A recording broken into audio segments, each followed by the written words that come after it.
Je lis du livre de Esther, chapitre 8, au verset 8, ce qui suit.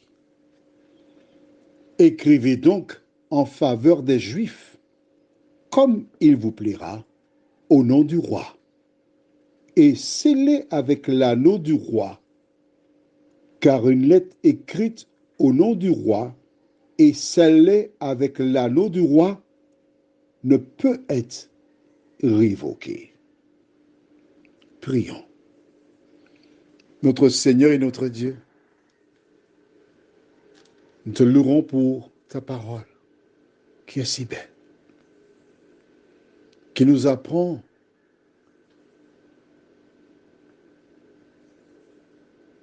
comment vivre et agir. Cet esprit, conduis-nous encore dans toute la vérité, nous t'en prions. Au nom de Jésus, pour ta gloire éternelle. Amen. Rappelle-toi, hier, je te disais, je relis le verset 5.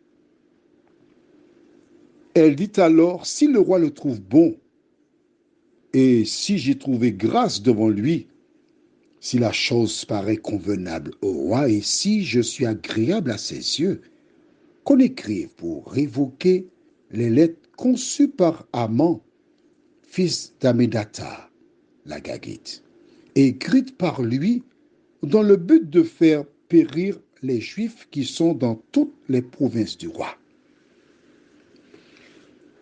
Nous avons vu hier que le roi répondit, je cite au verset 7, le roi Assuérus dit à la reine Esther et au juif Mardoché, voici j'ai donné à Esther la maison d'Aman, et il a été pendu au bois pour avoir étendu la main contre les Juifs. Quand le roi commença à s'exprimer, très certainement, Esther dit, mais qu'est-ce qu'il me raconte là? C'est pas ça que je te demandais. Je te demandais de faire des lettres pour envoyer. Le temps passe, il faut faire vite. À travers la réponse du roi, ce que nous avons vu hier, qu'as-tu retenu? Alors dis-moi, qu'as-tu retenu? Est-ce que tu retiens une leçon importante qu'est la patience? Ce qu'elle voulait entendre, le roi l'avait déjà à l'esprit. Mais il a cherché en premier lieu à donner sa position, afin que l'on sache qu'il n'était pas complice de ce complot. Il a voulu clarifier la situation. Et ensuite, il a donné satisfaction à la reine Esther. Il nous arrive souvent d'être un peu impatients, pas vrai? On a hâte. On est si impatient parfois que lorsque quelqu'un nous parle, on n'écoute pas ce qu'elle dit, on voudrait qu'elle dise ce qu'on attend. Et parfois, on commet beaucoup d'erreurs ainsi. Et souvent, on voit des personnes qui sont obligées de répondre, mais je t'ai dit telle chose, telle chose. Ah bon, j'ai pas compris ça. J'ai pas entendu ça. Ah bon, tu as dit ça? Pourquoi? Parce que tu étais à côté de la plaque.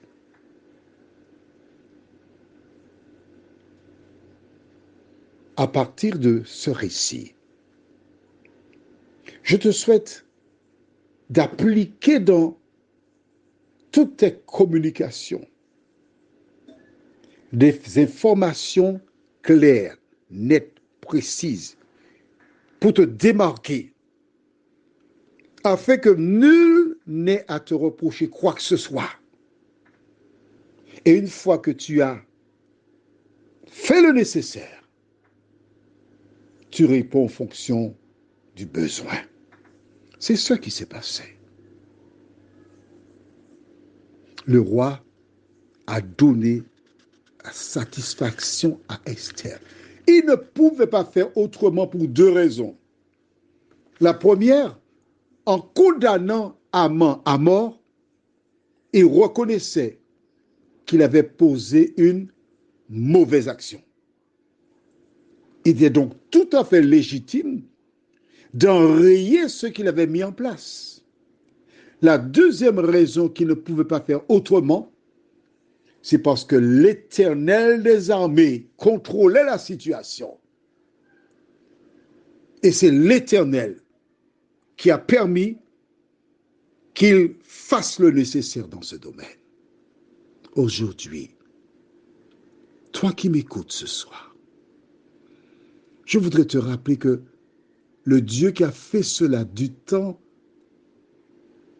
du roi Assuérus, de la reine Esther et de Mardochée, est le même encore aujourd'hui qui désire te protéger, te délivrer de tous tes ennemis. Si seulement tu te confies en lui. Prions.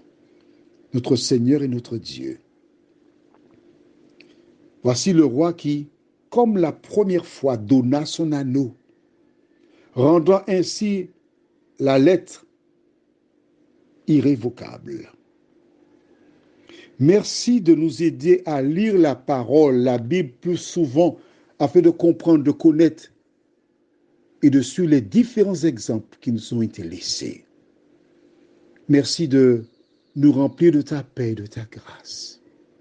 Et que nous puissions tout au long de notre existence, non pas chanter, mais vivre pleinement cette parole qui dit « Sur toi je me repose, ô Jésus mon Sauveur ». Faut-il donc autre chose pour un pauvre pécheur? Seigneur, merci d'être là. Merci de rester là. Nous t'en prions. Au nom de Jésus et pour ta gloire éternelle. Amen. Je te souhaite une bonne nuit sous le regard de Dieu.